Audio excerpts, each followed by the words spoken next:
बात करते हैं। ठीक है, आज ध्यान दो, समावेता अपन पढ़ेंगे। क्या होती है समावेता? ऐसे यौगिक जिनका रासायनिक अणुसूत्र समान है लेकिन संरचनाएं समान नहीं होती है। अभी एग्जाम्पल दिया था, जैसे दो लड़के हैं, दोनों के लिए केमिकल फॉर्मूले मीनिंग वही सारी चीजें, दोनों बॉय हैं, दोनों के लिए स्ट्रक्चर फॉर्मूला सेम है, ठीक है, लेकिन स्ट्रक्चर शक्ल सूरत देखने में दोनों की फिर भी एक अलग लगेगी। तो जैसे मान लो कोई भी एटम के पास कार्बन एटम सेम हो, हाइड्रोजन सेम हो, ऑक्सीजन सेम हो, लेकिन फिर भी स्ट्रक्चर फॉर्मूला फंक्शनल ग्रुप अलग हो सकता है। हो सकता है कार्बन हाइड्रोजन ऑक्सीजन वाला अल्कोहल हो सकता है, एल्डिहाइड हो सकता है। ठीक है, आया समझ में?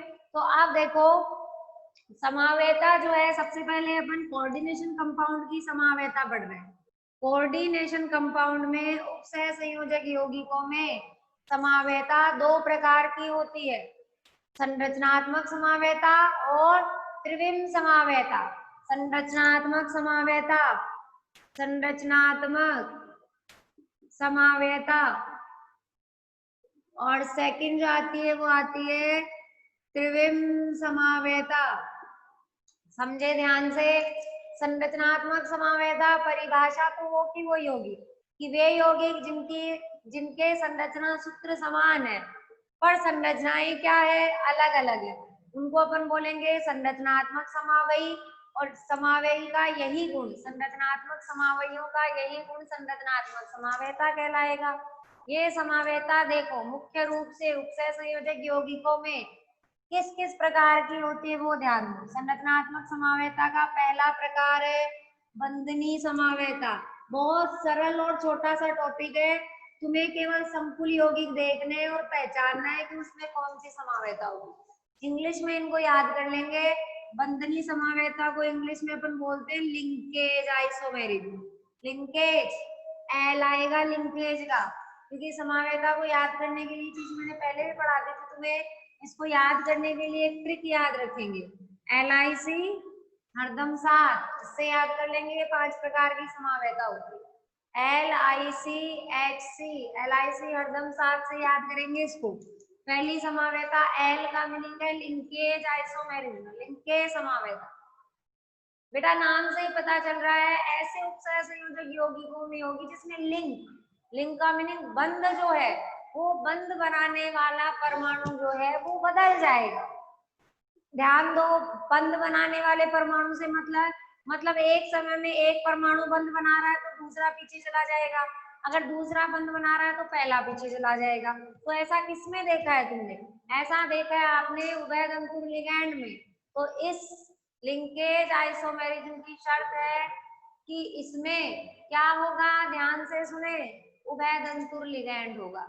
जब भी तुम बड़े कोष्टक में हर एक समावयी की पहचान सीख ले, बड़े कोष्टक में यदि कभी भी आपको उभयतंतुर लिगैंड दिख गया, उभयतंतुर लिगैंड जानते हैं, जैसे साइनाइड है CnNC, उभयतंतुर होता है, दोनों दाता परमाणु होते हैं, कार्बन और नाइट्रोजन दोनों। और देखो NO2 और ONO, समझ गए, नाइट्रोजन और ऑक्सीजन दोनों दाता है। और देखो SCN और NCS, क्या कहते हैं SCN को? थायोसाइनो, आइसोथायोसाइनो। समझ में आ गई बात? सल्फर है दाता, इधर दाता नाइट्रोजन है। तो क्या होगा जब इसके समावयी बनेंगे, जैसे मैं पूछ लूं निम्नलिखित उदाहरण में समावेता का प्रकार लिखिए, तो तुम्हें तो केवल ये देखना है कि यदि बड़े कोष्टक के अंदर चार्ज, मान लो मैंने +2 लगा दिया, बड़े कोष्टक में यदि उभयतंतुर लिगैंड पाया जाता है तो उसमें सदैव कौन सी समावेता होगी बेटा? बंधनी समावेता या लिंकेज आइसोमेरिज्म। समझ गए? इसका कहते हैं, इसका समावयी बनाइए, तो कैसे बनाएंगे इसका समावयी? NH3 तो ऐसे की ऐसे बन जाएगा, NO2 की जगह अपन क्या लिख देंगे? ONO। आ गई बात ढंग से समझ में? NO2 की जगह आ जाएगा ONO। ऊपर वाले में नाइट्रोजन उपसह संयोजक बंध बना रही है कोबाल्ट के साथ, नीचे वाले में ऑक्सीजन बंध बना रही है कोबाल्ट के साथ। समझ गए? ये पहला प्रकार लिंकेज आइसोमेरिज्म कंप्लीट हो गई। दूसरा ध्यान दो, आई का मतलब है बेटा कौन सी समावेता?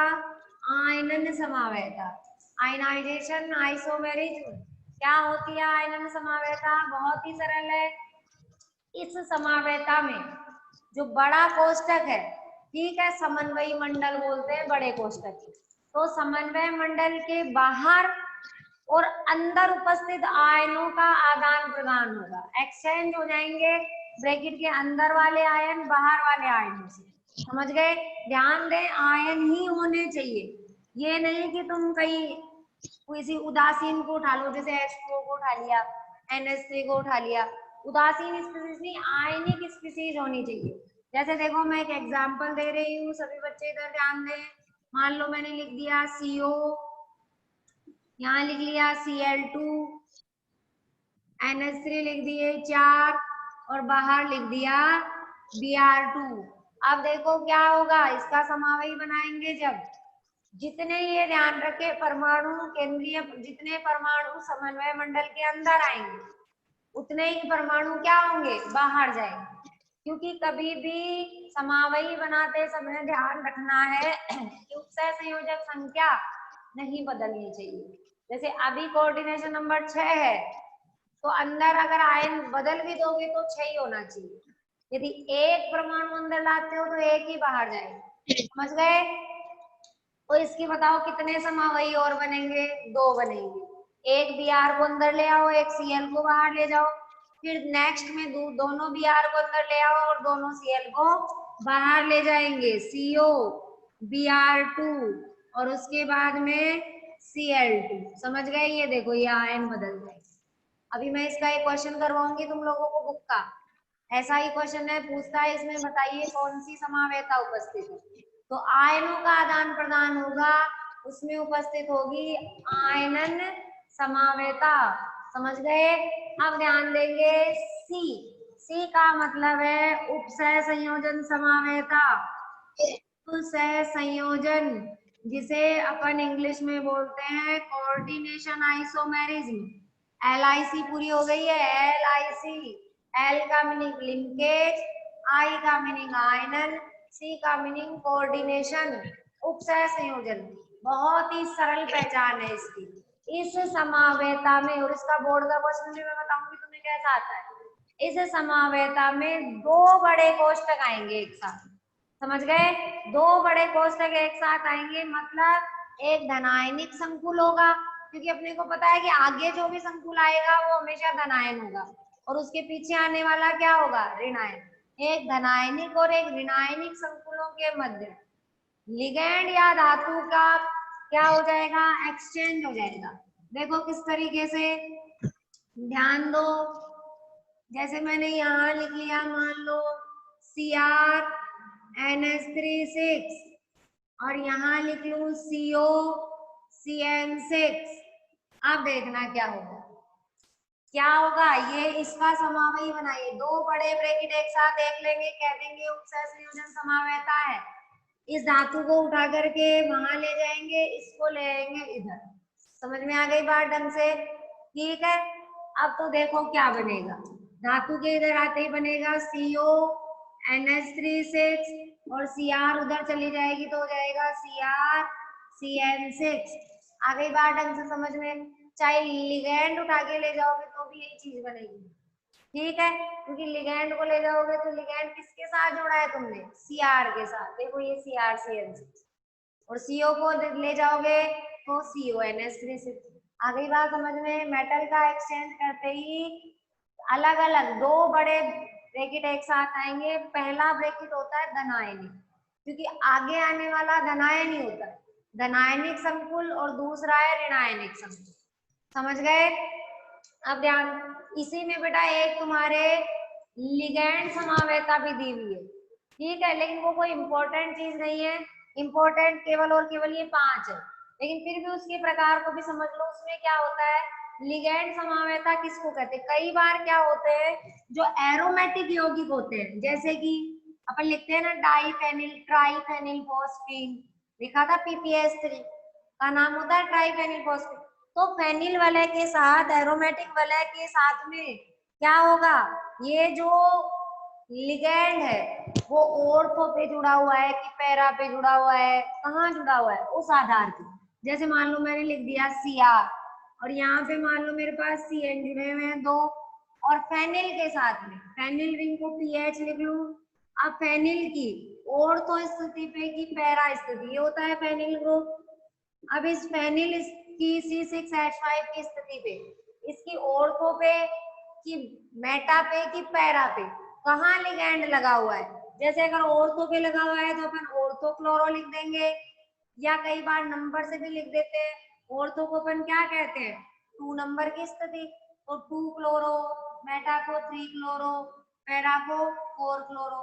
तो मान लो जैसे कोई भी लिगैंड जुड़ा हुआ हो, उस एरोमेटिक वलय की अपन स्थिति बताते हैं। समझ में आ गई बात? उसे अपन बोलते हैं लिगैंड समावेश। कि लिगैंड एरोमेटिक जो वलय है उसकी कौन सी स्थिति से जुड़ा हुआ है, उस स्थिति को बताना ही उसकी लिगैंड समावेता में आता है। ठीक है, ये कोई वैसे इंपॉर्टेंट चीज नहीं है, वैसे नॉलेज के लिए बस ध्यान रखो। उसके बाद आता है 5 चौथे नंबर पे 1 2 3, ये चौथी आ गई H, LIC हरदम। H का मीनिंग है बेटा हाइड्रेट समावेता।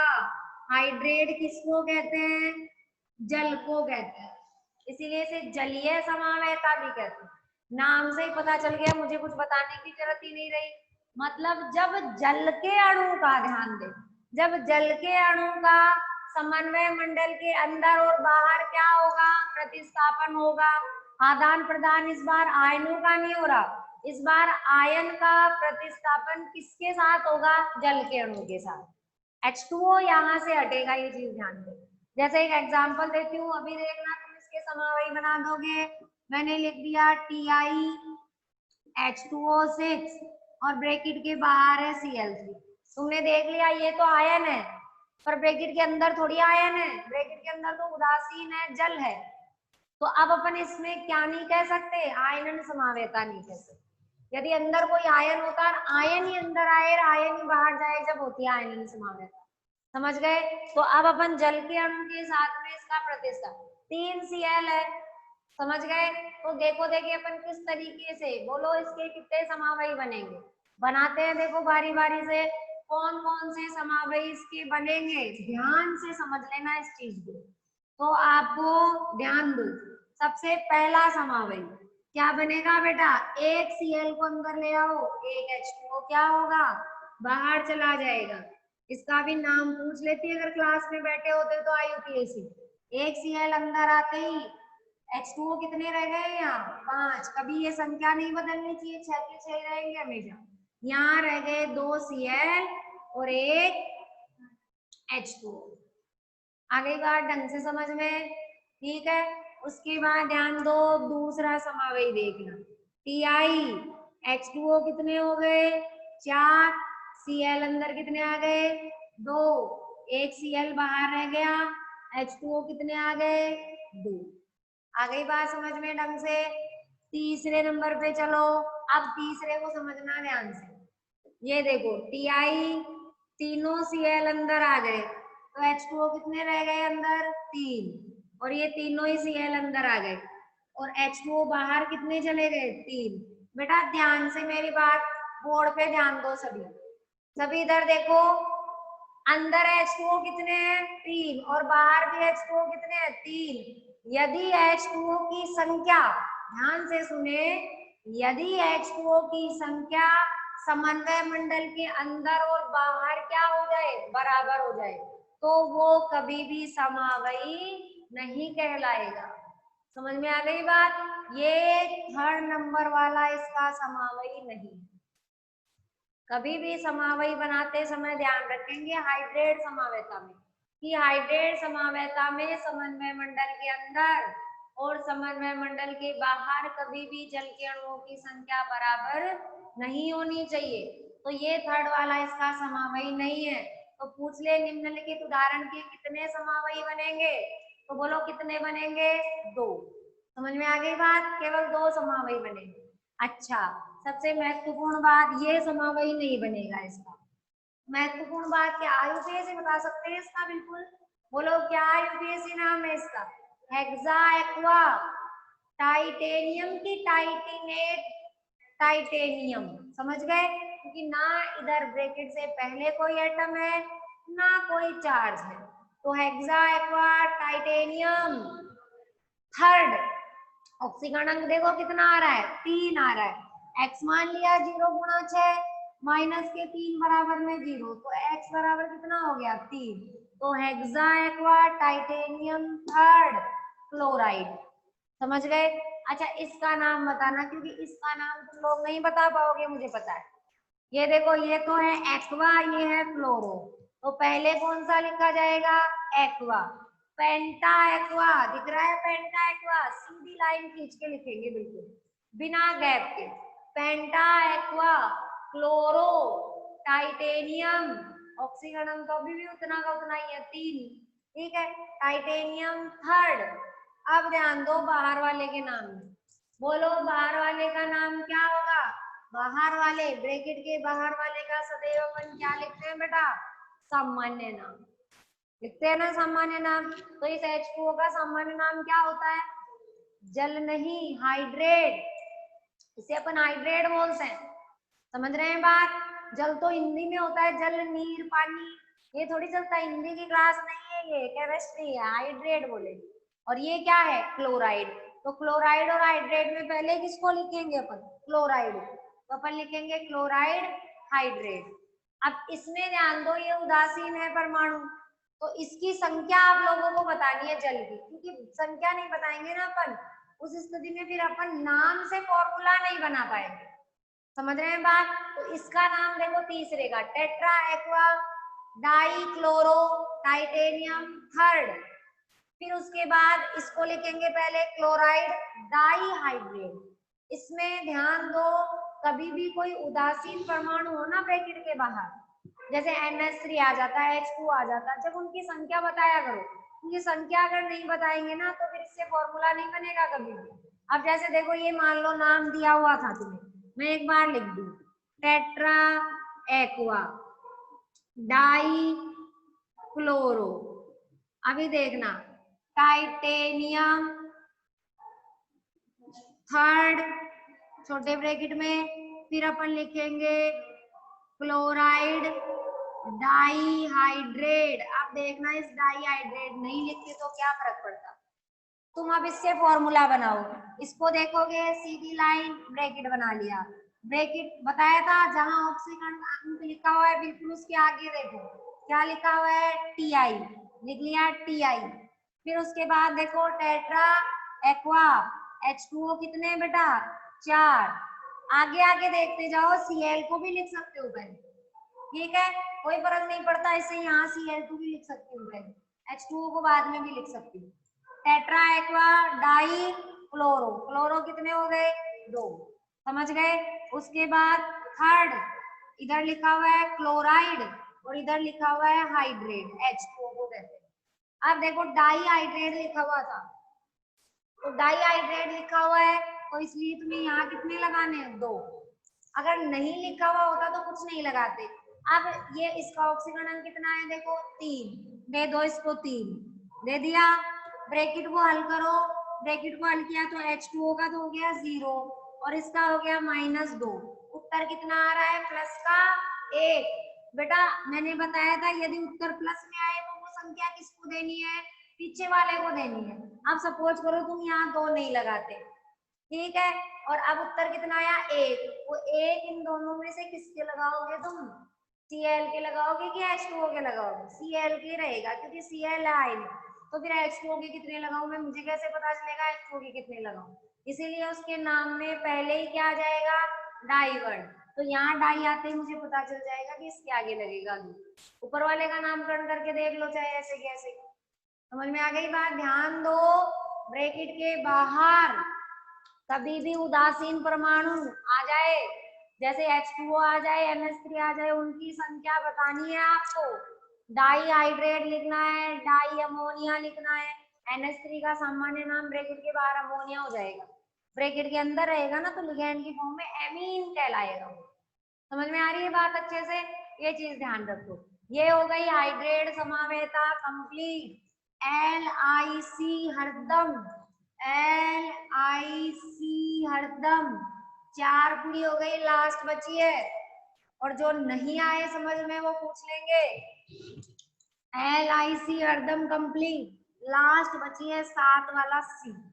वो क्या होता है ध्यान दो, C को अपन कहते हैं 5वीं समावेता आती है कोऑर्डिनेशन। C का मीनिंग है कोऑर्डिनेशन, ये इसका मतलब भी कोऑर्डिनेशन ही है, पर इसका पूरा नाम अभी कोऑर्डिनेशन ब्रिज आइसोमेरिज्म है।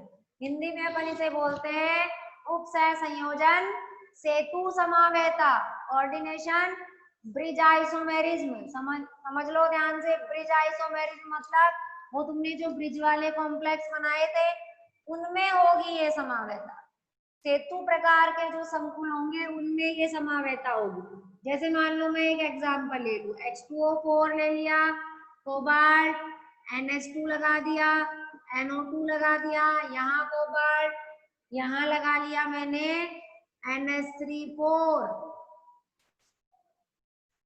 ठीक है। दो गए माइनस के, यहाँ चार्ज लगा दो कुछ भी, प्लस के 4 लगा दिए। हाँ भी, अब देखो बेटा कौन से लिगेंड बदलेंगे, कभी भी ध्यान रखो जो ब्रिज का काम कर रहे हैं ना उनकी तो जिम्मेदारी वैसे ही बहुत ज्यादा है, वो तो दो धातुओं को बांधे रखने का काम कर रहे हैं, तो कभी भी ये लिगेंड नहीं बदलेंगे। जो लीनियर लाइन के ऊपर रह रहे हैं ना ये वाले लिगेंड, ये वाले, ये परस्पर बदल जाएंगे।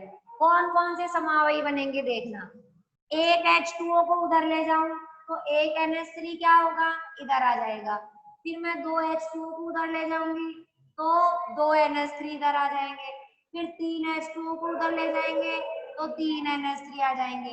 लास्ट में चारों H2O उधर चले जाएंगे और चारों NH3 इधर आ जाएंगे। समझ गए कहाँ क्या भेजना है, इन NH3 को और इन H2O को एक्सचेंज करना है। जैसे मैं एक समावयी बना के दिखाती हूँ तुम्हें, बाकी समावयी तुम बना लोगे। H2O कितने रह गए यहाँ, 3, और एक क्या आ गया NH3। ध्यान दो इस तरीके से लिखना है, NH3 को पहले लिखना, फिर H2O रह गए 3, अब आ गया कोबाल्ट, NH2 NO2, उधर देखो NH3 कितने रह गए 3, और एक उधर क्या चला गया H2O, और ये प्लस के 4। समझ गए, जो लीनियर लाइन के ऊपर जो रेखीय ये लाइन है, ये वाली सीधी रेखा, उसके ऊपर जो उपस्थित है सिर्फ और सिर्फ उन लिगेंड को ही आप क्या करेंगे, चेंज करेंगे। समझ गए, ये बेटा अपनी संरचना समावेता 2 प्रकार की होती है। कौन कौन सी जो समावेता थी उसके 2 प्रकार है उपसय संयोजन यौगिकों में, संरचनात्मक समावेता, त्रिविम समावेता। संरचनात्मक समावेता 5 प्रकार की होती है, LIC हरदम 7, लिंकेज, आयनन, उपसय संयोजन, हाइड्रेट और उपसय संयोजन सेतु। किसी बच्चे को इन 5 समावेताओं में से कोई ऐसी है जिसमें कुछ पूछना है, केवल एक शब्द लिख दे बस, ये वाली इनमें से कोई शब्द, 5 में से ऐसी कोई जो नहीं समझ में आई हो बेटा, पूछना है किसी को कुछ। उपसय संयोजन सेतु तीसरे नंबर वाली, या नंबर लिख सकते हैं, तीसरे नंबर वाली समावेता ध्यान दो। उपसय संयोजन सेतु समावेता में एक धनायनिक और एक ऋणायनिक संकुल होगा, मतलब 2 बड़े कोष्ठक एक साथ आएंगे, ठीक है। एक धनायनिक और एक ऋणायनिक संकुलों में आपको जो धातु उपस्थित है उन धातुओं को बदल देना है। समझ में आ गई बात ढंग से, ये ध्यान, ठीक है। जो धातुएं होंगी उनको आप क्या कर देंगे, बदल देंगे, धातुओं का परस्पर एक्सचेंज होगा। और बोलो, और कोई ऐसी समावेता, अरे जो समझ में आता है उसमें हाँ या नहीं में आंसर भी दिया करें, कि आगे पढ़ाओ आ गया समझ में, बैठे रहते हैं आराम से, आधों की तो नींद ही नहीं खुलती है, 8 बजे तक सुनते रहेंगे ऐसे जैसे कोई गाने सुन रहे हैं बस। पूछना है किसी को कुछ, फटाफट बोले बिना टाइम खराब करे। आ गई अच्छे से समझ में संरचनात्मक समावेता। महिमा, नो मैम मतलब मनोज, आई पूछना है, आई वाली, इधर देख, अब मैं एक एग्जांपल दूंगी, वो आई वाली समझना, देख कितनी बढ़िया चीज पूछी है। आई आयनन, तुम्हारी बुक खोलो, और बुक का क्वेश्चन देखो सभी बच्चे, बुक सबके पास होनी चाहिए जब पढ़ने बैठो। जब ध्यान दो, मैं प्रश्न संख्या बोल रही हूँ उसको देखें। इसमें तो होगा ही नहीं ये क्वेश्चन। क्वेश्चन नंबर ध्यान दो बेटा, एक तो है तुम्हारे निबंधात्मक का प्रश्न संख्या 3। निबंधात्मक का तीसरा प्रश्न देखो, बुक देना एक बार मुझे। निबंधात्मक की गई थी, इसमें पेज फटा हुआ है। और एक देखना शॉर्ट का क्वेश्चन नंबर 2, ये बहुत इंपॉर्टेंट है, एग्जाम में आए हुआ भी है। एक तो क्वेश्चन नंबर, सभी बच्चे अपनी बुक खोल लो और क्वेश्चन देखो। शॉर्ट का क्वेश्चन नंबर 2 करवा रही हूँ हल। क्या दिया हुआ है ध्यान दो, क्या कह रहा है सभी बच्चे सुनते जाओ। अगर दिखता नहीं है ना, साफ धुंधला दिख रहा है तो सुनते जाओ। ये नेटवर्क की प्रॉब्लम है जो बार बार साफ नहीं दिखता। देखो बिल्कुल भी साफ नहीं दिख रहा है, तो ध्यान दो क्या कह रहा है। अणुसूत्र देखो, बुक में क्वेश्चन पढ़ो। अणुसूत्र दिया हुआ है CO NH3 5SO4 Br। यह आपको अणुसूत्र दिया हुआ है, बिल्कुल भी साफ नहीं दिख रहा।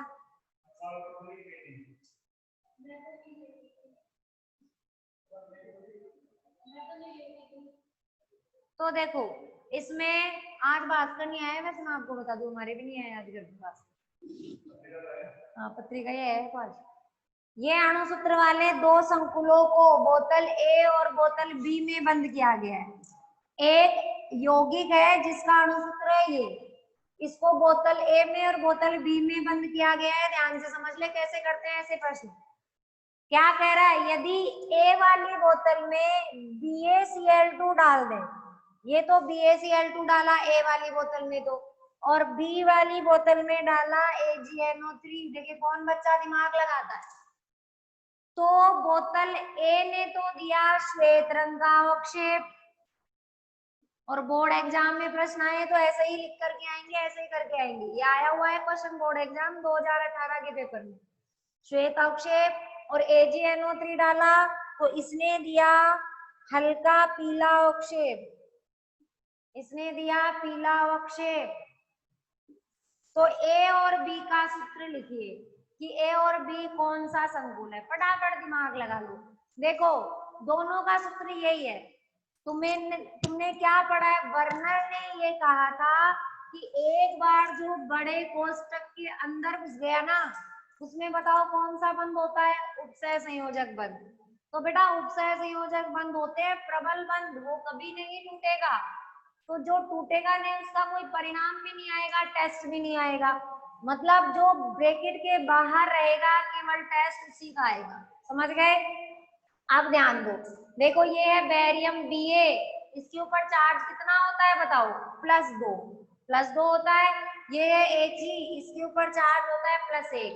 जब तुमने पहली बोतल में BaCl2 मिलाया तो BaCl2 टूटेगा, Ba2+ में और 2Cl- में। बेटा Ba2+ किसको ढूंढेगा इस सूत्र में से, इस सूत्र में से ढूंढेगा जिसके ऊपर कितना चार्ज है, -2, क्योंकि Ba पे +2 है तो इसको जुड़ने के लिए -2 वाली स्पेसीज चाहिए। समझ गए। Ag+ ढूंढेगा जिसके ऊपर -1 है। अब बताओ -2 किसके ऊपर है इस सूत्र में से, SO4 पे।